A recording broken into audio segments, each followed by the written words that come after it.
Welcome to the Unstoppable Freedom Podcast. I'm Jimmy Page.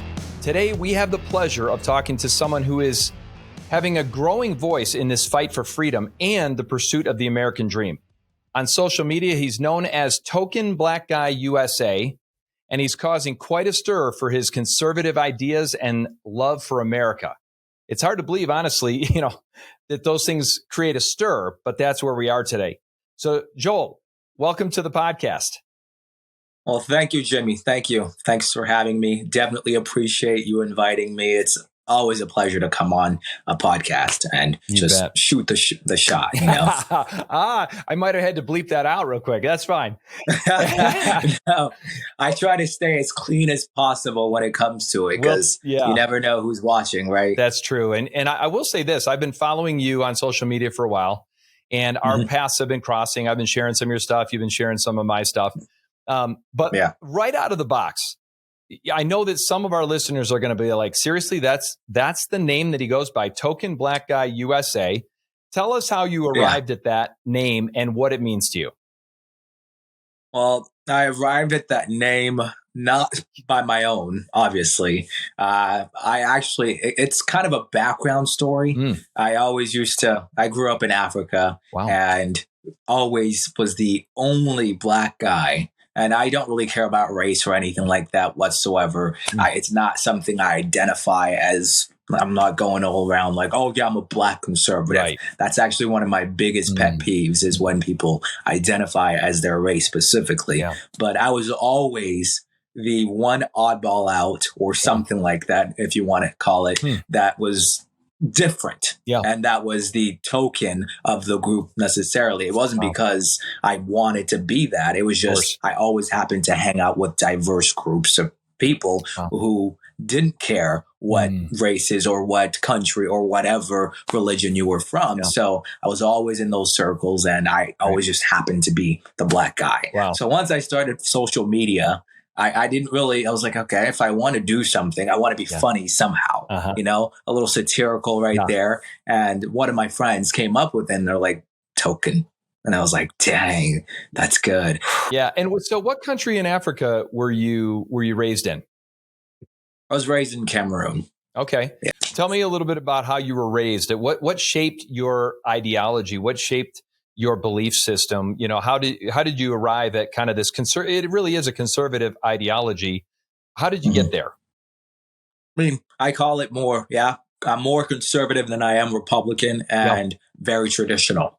Yeah. Very traditional. I'm one of those that, I was raised by someone who had very strong religious beliefs, grew up in the religious faith, and that always, plus I wasn't born as an American. Right. So I know what it's like not to be an American and wanting to be an American. That was always like my dream to become an American and to go live my American dream when I started my family and all that kind of stuff. Wow. So for me, it was always kind of, it solidified itself with hard work because I had to learn how to speak English. Wow. And from the time I was 5 years old, because French is my first language. So I had to, from 5, learn how to speak English. And I didn't want to be one of those people that did it very easily and just kept the African accent. Right. So I practiced all the time. I worked on my R's. I did everything I could.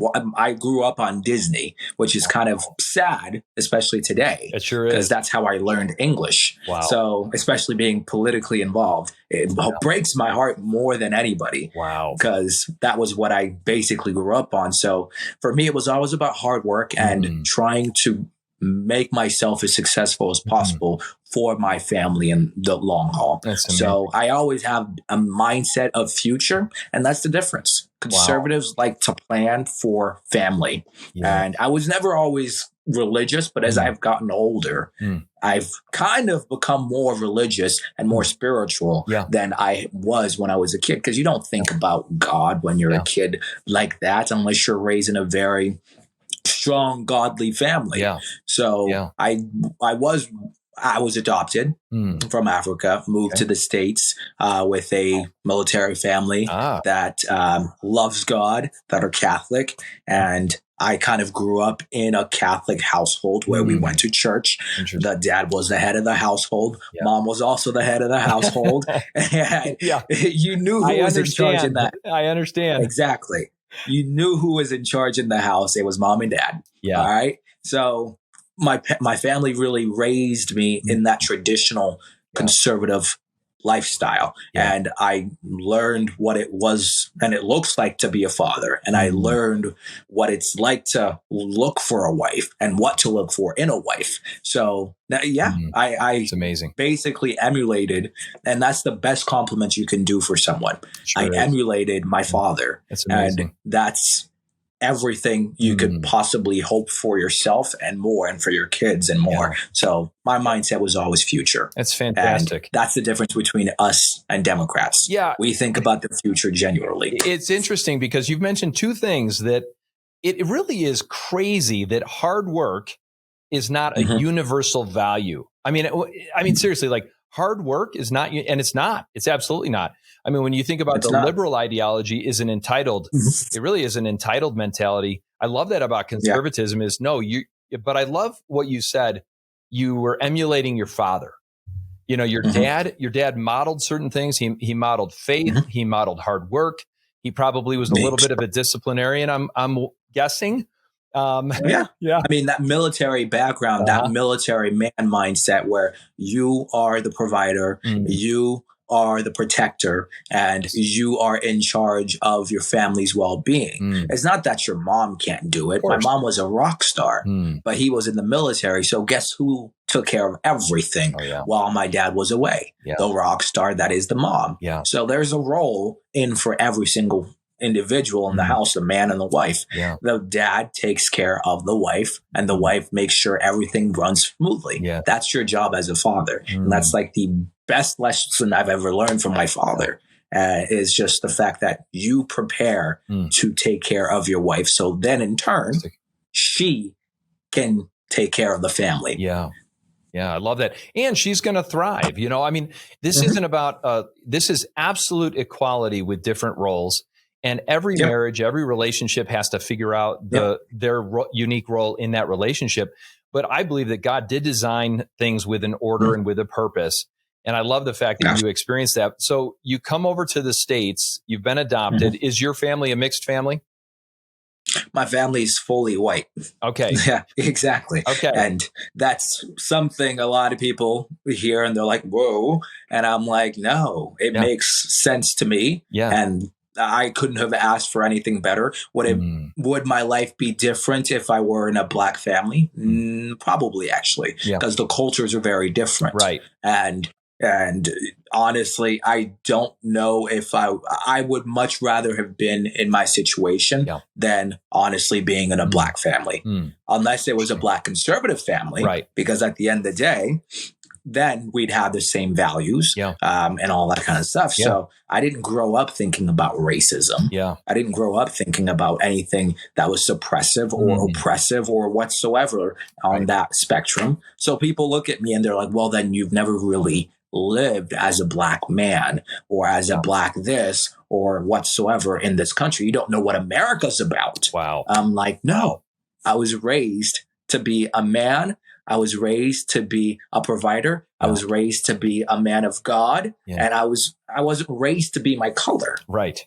I was raised to do the best possible I can provide for myself and my family. Yes. Not because of my skin color. So, so I think that my family played a huge role in that. And we would walk around and people would give us very weird looks because I was the only black kid in my family adopted. And to me, it was nothing. Right. It was just, this is my family. This is my brother. That's my sister. This is my little brother. This is my dad. This is my mom. That's it. And isn't that the way it should be? I mean, for real. I mean, you know, when I consider that, I think, you know, all of the relationships that I have with different races and I think about growing up, I remember my parents telling me all the time, you never don't judge a book by its cover, and you never make judgments on someone based upon some external characteristic, because really in the end, who cares? You know, what I care about is the Martin Luther King Jr. statement that, hey, wouldn't it be great if we lived in a world that didn't judge people based on their outside appearance, the color of their skin, but instead really did consider their character. And that's what you're talking about. But with a mixed family, did you encounter racism? Would your parents have said that there were challenges there? No, never. Honestly, amazing. The most racism I've ever encountered was from people who look exactly like me. And who share the skin, not exactly like me, people who share the same skin tone. That's it. Yeah. And they're the ones that think I belong with them simply because, I look a little bit closer to them, but we think absolutely differently than one another. So from from the American perspective of racism, no, I've never experienced racism. But from the term racism, yes, I have experienced racism. That's interesting. You know, I was thinking based on historic. So now you find yourself in America, and America there's a lot of people that have a vested interest in stoking division in America around race because they want to maintain power and control, and it's all about money. Yeah. You know, I always say that, you know, those of us that are in the communities, whites, blacks, Hispanics, you name it, we don't think that way. We love and appreciate each other based upon who you are. And but our government, people in government have a real agenda to keep us separated. And based on historical voting stats in America, most blacks or people of color generally are not conservative in their political ideology. In fact, they overwhelmingly vote for liberal candidates and principles. Do you feel, is there an assumption because you're black that you would vote liberal? And have you encountered that now that you do have a political voice? I mean, I worked with the GOP over the midterm elections. I was a field organizer. I wanted to go into that realm of politics. I wanted to kind of see how voters thought and the demographics, kind of analyze it. And I went in as a very open-minded individual who was like, okay, I'm going to try to do the best possible to get us the win for the Republicans because there was either this or this. So there's no choice right there. So, yes, I've noticed even in my encounters, a lot of the individuals that I did talk to were surprised to see me. And very shocked to see that a black man per se would be knocking on their door and asking them to vote Republican. And a lot of them had never gotten or received the GOP knocking on their door. That was a huge issue. Nonetheless, someone who looked like me knocking on their door for the first time, asking them to vote Republican. So just imagine how shocking that was for them to see something like that. So yes, a lot of people assume simply because, you look this way you do, that you ought to vote that way. And I always explain to them, I'm like, no, I don't think with my color. I think with my brain that God gave me. And I would much rather not vote for someone than have to vote for someone simply because, you're black. Or you're a woman of color. Or let's make history. Yes, I understand that. Let's make the history aspect of things. But that's not, you don't hire someone simply because, you're my brother. I need to hire you. No, I'm going to hire the best person possible.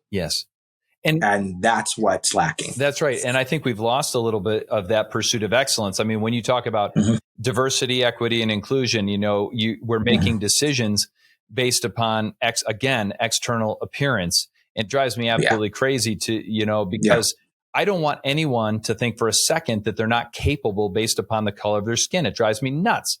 And I have so many friends and really close friends who are black men of God, who are independent thinkers, and they evaluate things through the Word of God. They evaluate things through using common sense. You know, one person that I've seen, and there's actually several, and I would put you kind of in some ways in this camp for different reasons. But Candace Owens has been incredibly influential in leading what, as she would say, the black exit from the liberal ideology. And now you've got Officer Tatum, you've got David Harris Jr., you've got many people. Are you seeing a movement in the black community towards an open expression of conservative ideas? Is it okay to be in the Black community and have conservative ideology? I mean, now that they've made it okay and they've made it kind of a norm, because back then that wasn't really a thing. Yeah. I think it's becoming more and more and less of a shocking revelation that someone would necessarily talk conservatively. Yeah. So yes, it's become very normalized, and I mean, it should not be, oh, it's now normal. No, it's finally come to light that people who look a specific way have come to realize, oh my God, I don't have to vote simply this way because they told me that's how I used to. Yeah. And I understand why a lot of people do in the Black community vote Democrat. Yeah. A lot of the ones I spoke to were like, look, I vote this way because my grandparents voted like this, because my parents voted like this. And it's not, there's nothing else I can do.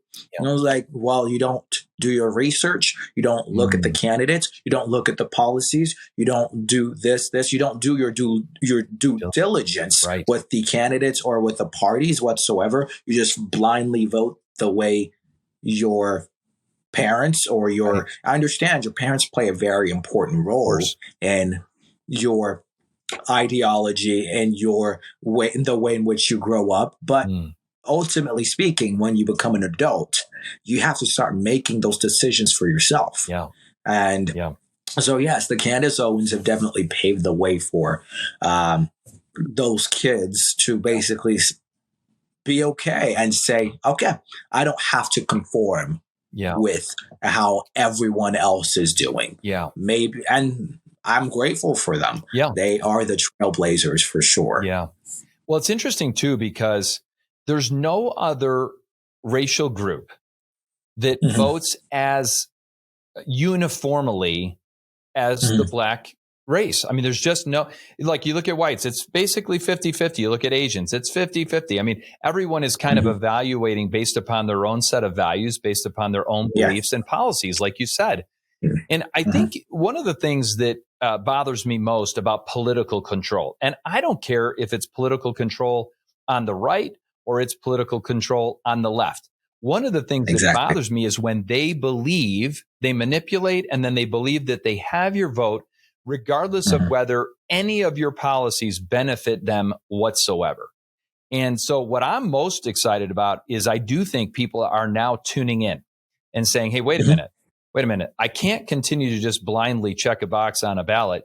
I have to do my research and think for myself and then make decisions that are in my own best interest and in the best interest of my family.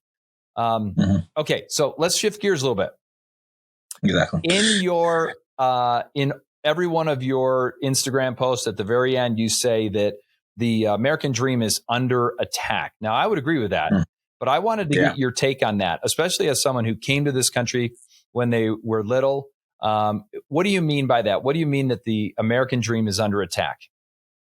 Well, the American dream that every immigrant in America came here to seek for their families is under attack by people who love open border policies. For instance, I understand a lot of people are coming here seeking asylum for the right reasons. Yes, wholeheartedly will not say you can't do that. That's your right. You're looking for the same thing I'm looking for. But however, at the end of the day, who does that hurt? It hurts all the immigrants who come here legally, all the millions of immigrants who have done the right thing and are waiting in line the proper way in order to come into this country and contribute to society so their family can have a better life. So that's kind of how I see it. Because at the end of the day, I came here to the U.S. because I knew I was going to be able to climb from bottom to top. And now liberals are telling people simply because of the way they think or the way they look or whatsoever, it's become that a huge majority, even though it's still a minority, they think it's a majority, but it's a minority. The huge, invisible majority, the invisible majority is telling people, because you're Asian, because you're Hispanic, because you're this, You can't do that in America anymore. Yes. Because why? Because of the systemic issues we have across the country. Yes. You can't do that. But instead, they're holding those people back instead of telling them, you can do virtually anything you want to do. Yes. That's how you raise kids to be better individuals and to want to climb from bottom to top. That's right. So that American dream is getting shot at by the very people who are crying out oppression. Yeah. And they're doing that for every single immigrant that's coming here. Yeah. Why are African immigrants more successful than Black Americans? Interesting. Why are Asian immigrants more successful than Black Americans? Mm-hmm. Why are possibly any immigrants more successful than Black Americans when they come here? Because they're not distracted by the polarization that the left has basically created and the stronghold that the left has created on specific communities. Because they come here not to play politics. Yeah. They come here for that American dream. Yeah. And by God, they're smart enough to believe that, okay, I'm in control of my life. Yes. Not the government. I want the government to be completely out of my life. Yes. And there are some instances, of course, the government must play some roles to protect. Yeah. That's your only role as a government, is to protect. So we understand the very basic, and we don't feel the need to put our hand out when we come to the U.S. and it was like, okay, we want our turn. No, because that's not how the world works. The world does not work with handouts all around, because handouts kill hard work. Handouts kill productivity. Handouts kill the economy, period. Yes. So that is why I say the American dream, in a long-winded way, is dying and is under attack. And I love what you've said, because people that come to this country they see this as the land of opportunity. They don't see it. I mean, they're coming, generally speaking, from countries where real oppression exists, where socialism happens, where they may have an authoritarian government, and they do not have freedoms. And what's crazy is they come here with with an opportunistic attitude, and they don't have the limits that we are telling our kids they should have today, because we're actually teaching our kids, depending upon the color of your skin, that you're a victim or an oppressor. So let's do that. Let's talk just a little bit about our educational system, because right now, unfortunately, the public school system and to be honest, a whole bunch of the private school system has bought into this idea of critical race theory. And I personally, it's funny, as a parent, I've got 4 kids. They're all grown now. And but if anybody had told my kid at any time that they were a victim, they were oppressed, they were always going to be running from behind, they weren't going to have the same opportunities, and woe is me, and make somebody pay, I would have been furious, because I wouldn't even have considered telling my kids that. Like you, I would have told them anything's possible. Work hard enough, be good to people, have relationships that work, develop that work ethic. But in our schools today, in almost every school, this idea of critical race theory, seeing everything through that victim or oppressor ideology, and literally separating kids as young as 4 years old in the class based on victim and oppressor. Tell me, from your vantage point, why is telling kids of color that they're victims and disadvantaged, why is this so troubling to you? I mean, honestly, it infuriates. It makes me so enraged sometimes when I just watched a video of a kid, basically a white kid. Let's describe him as a white kid, taking trash from the ground and putting it back into the trash, because it was completely scattered all over the place. I think you saw the same video if you hadn't yet, but surrounded by trash, taking it, putting it in, and surrounded by kids who happen to be Black. And those kids who happen to be Black are taking the trash out and just keep putting it out. And that is the kind of society and the kind of, or the morale they've created into these public school systems. They have basically handed the kids who are supposedly oppressed the keys to basically run amok of whatever they want. They can do, they can say, they can whatever, Yeah. whenever they want. Yeah. And if a white kid or Hispanic kid, someone who does not identify as oppressed, does or say anything that opposes them, Yeah. they have the right to do virtually anything. Yeah. And that is what critical race theory has done. Yes. And that's why some teachers are hanging Black Lives Matters, pride flags, and all that. Wow. So, these schools are brainwashing them. Well, and I was going to say, and when these kids are young, they're impressionable. Mm-hmm. So if, basically whatever you suggest to a 5-year-old or a 7-year-old or an 8-year-old, they'll do. Yeah, they're going to explore that. And then when they go on the internet and they put in their am I gay or am I trans, believe me, the searches on Google and others are all geared towards pushing your kids towards that gender confusion. And I think that's another thing in our schools today, especially with the pronouns and then teaching gender confusion, if you will, from preschool now. Part of this is it really is putting our kids at risk because now they're confused about their gender. They're being exposed to sexually explicit pornography. I mean, horrendous material in their classrooms. Why does that concern you? I mean, obviously, this is a big problem. You have a family. Why is this a big deal? I mean, it should be a big deal for everyone who is considering being parents. Yes. And anyone that wants to live in a decent society. Yeah. You shouldn't have 17-year-olds going to their school board meeting, basically crying out for help, or a YMCA allowing a male who calls themselves transgender going into an only girl's bathroom and exposing themselves and having the 17-year-old girl hiding in her stall crying because there's a male that is naked in a female bathroom. Yes. That should piss off every straight man out there and gay man out there who wants a decent society. The moment you start going after children, that's when real men, straight men, are going to stand up, and it's not going to be pretty to end this issue. Yeah, I love that. And I do think too that it's interesting. You've seen the group Gays Against Groomers, and they're coming out just exactly like you said. Hey, whoa, wait a minute. We all respect every person's decisions with respect to the relationships they have. I don't care. I may not agree with those decisions, and none of that matters because I can respect you as a human being. But when someone goes after a child, when someone goes after a young girl or women and clearly puts them in danger and at risk, every single human being knows intuitively that is an evil act, and we've got to stand up against it.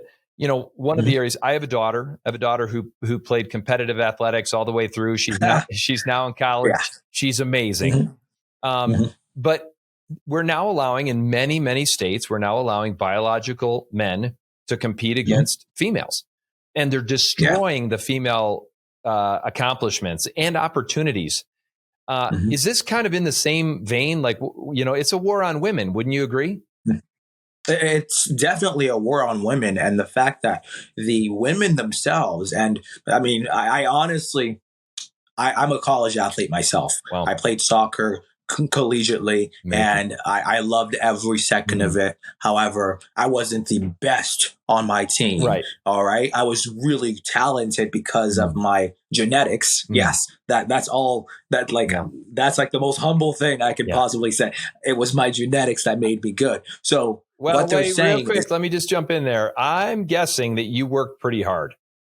Yes. I worked very hard to play competitively in college. I believe that. And all the women who want to play competitively also work very hard. Yes. So, but there's a level between my hard and their hard. Yes. Yes. They can be working twice as hard as me, but I will always be twice as strong as them. And I will always go a little twice as further because our competitive genes are completely different. Yeah. So if I went to their sport, I would basically be a LeBron James in their area. Yes. So having that basically be the new norm is detrimental to women. And the fact that I understand some of the girls in college don't want to lose their scholarships. Yeah, that's right. But sometimes the best thing you can do for yourself and for your future is to burn down the institution or to make the loud noise or to be the boldest person in the room. Yeah. Because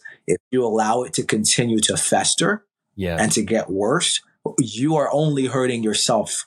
Yes. Regardless of all of it. And you're hurting everyone else that's behind you because guess what? If you didn't say anything in college and you were a female athlete and you just stood back as Leah Thomas, won all the accolades. Yes. And your kid comes along and you have there's no such thing as female sports. Right. What are you going to say to your kid? Right. And I think you're right. We say it all the time that we're living in a day and age where you have to have moral courage to be able to stand up against what's happening. If you talk to the typical parents of female athletes, none of them think this is okay, but they're afraid. Yeah. They're afraid to speak out at all because they don't want to be misperceived. They don't want people to assume that they're against people who are gay or trans or whatever. So they don't say anything. But the problem is, of course, then, as you said, all the athletes coming behind them are going to be under the same competitive disadvantage. So what I'm most encouraged in that area is how many young female athletes are standing up against this and now coming out. Absolutely. Because it's going to probably take all their scholarships. Yes, it is. But then you know what you get to do? You get to sue the ever-loving crap out of the universities afterwards. It's very true. Guess what? You have the leverage here. They don't have the leverage because they're not the majority as they would like to make us think they are. Yeah. No, they're not. That's right. And the argument is always, oh, well, then you're transphobic. Then call me transphobic all you want because that's what I am. Yeah. And I'm not afraid to. Yeah, I'm transphobic if that means protecting women's sports, if that means protecting a woman from getting basically whiplashed and concussed by a stronger dude who basically volleys a ball onto her head and almost causes her to die. Yeah. Yes, I'm transphobic for that. Yeah, I'm with you on that. We've seen so many injuries of young female athletes who are competing against biological men. And we know from the Duke study, we know that biological men, especially even at the elite levels, have a 10 to 15 to 20% advantage over female athletes by nature of the testosterone and their body structure and their strength and power and all of that. So this is going to be one of those issues that's going to have to get solved because we can't keep putting our young ladies at risk. And it's going to be interesting to see. All right, let me ask you one more question. Censorship. Censorship is a reality for you, for me, and for others. Anyone, in fact, who is going against the prevailing narrative. Are you being censored? Are people trying to silence you? Is social media doing that? Tell me about your experience with that. I mean, for me, I was booming. Yeah. I had TikTok and all that kind of stuff. Had 100,000 followers on there, and I mean, that's usually you feel powerful when you have that, but. Ultimately, I gave up my TikTok because China owned all that kind of stuff. I want to start a movement specifically to get rid of TikTok from the conservative kind of movement. I understand we have to fight the fight on TikTok in order to prevent them from continuing to break into our communities and stealing the young minds and all that and corrupting them. But unfortunately, our fight is here in the U.S. And we need to take care of our own first. And unfortunately, I can't watch another TikTok video because I know exactly why those are here. And I'm completely for Congress banning it. Let me just say that completely for them banning it altogether because we know it's a national threat to the U.S. first and foremost, because China collects all that data and they know precisely what they're trying to do. Because at the end of the day, if they can infiltrate our young minds, if they can infiltrate our societies, however they'd like, there's no rules in China. No, you do whatever, whenever, all the time. And that's what they're doing. And now they have a foot, just like when they buy farmland in the U.S. Now they have a leg up. So yes, I've been censored multiple times on Instagram. And amazing. Is it discouraging? Yes, It is wholeheartedly discouraging. Mm-hmm. However, the best thing you can do for yourself is to build a community. Yes. To build a community of friends who, like you, whom you can talk to. You can share each other's content. You can find other ways to basically break through. Sometimes it's going to be more than other days, but you just have to lay low when those times happen, or you just continue to press forward. Yes. And if you identify and your identity becomes your social media, that's when you can kind of lose yourself. Yeah. You have to be able to separate those two, because those followers, yes, some of them you build relationships with. I have the majority of mine. If I follow 4,000 back. I know probably some of them, like probably 2,000 of them. Wow. I actually interact with them, but I can't solely put my identity on all of them, because at the end of the day, they're just followers. They follow until you're gone. Some will reach out when you're gone, and some won't. The 99% will not. So ultimately speaking, do the best you can as productively as you can. And if you want to be radical, there's a price to pay there, especially right now. You just have to remember that. Because the more radical, the more risky you are, the more at risk you are of losing your accounts, because you go too hard, they say nowadays. Well, and I think there are certain topics that are much more sensitive with the AI, and they do pull you. But I'm thankful that you keep pushing through, that you keep, you're super courageous in your voice.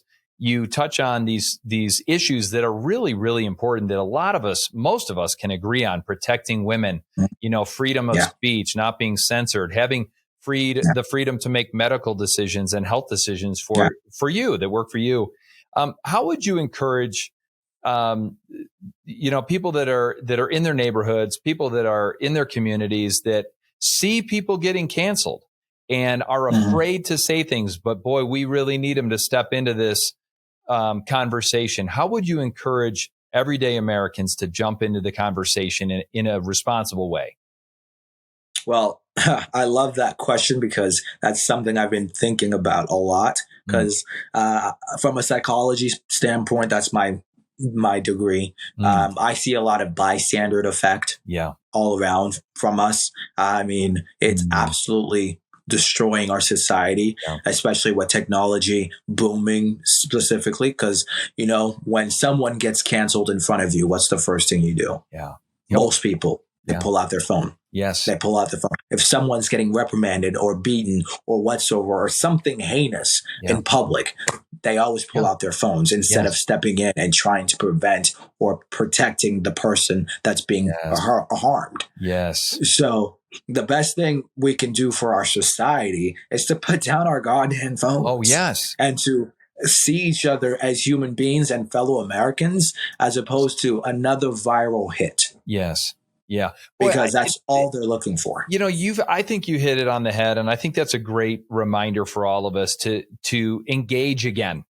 Don't stand by with your phone and record something when you should be stepping in. And one of the things that we're talking all the time about is men stepping into the gap when they see injustice happening, when they see these ridiculous things happening. You do not want to be filmed standing by while something horrendous happens to an elderly woman, for example. Step into the fray, be a hero, jump in. People need help. And I think that's a good place to end. But Joel, thank you so much. I mean, keep being courageous, stay on the front lines. Our paths will cross, I'm sure, with Turning Point and other ways. Absolutely. But I'm with you, my friend. I really appreciate the time today. Absolutely. Thanks, Jimmy. I definitely appreciate it. If you ever need anything, I always tell people, I'm one of those. I love connecting. I love sharing people's content. I'm not like, oh, you're going to have to pay me this much amount of money in order for me to reshare your stuff. No, exactly. If it's good content and I see you're a genuine individual and you're actually trying to make good strides within the movement, I will always be glad to help. Because same here. At the end of the day, we're fighting for the same thing. We sure are. Same here.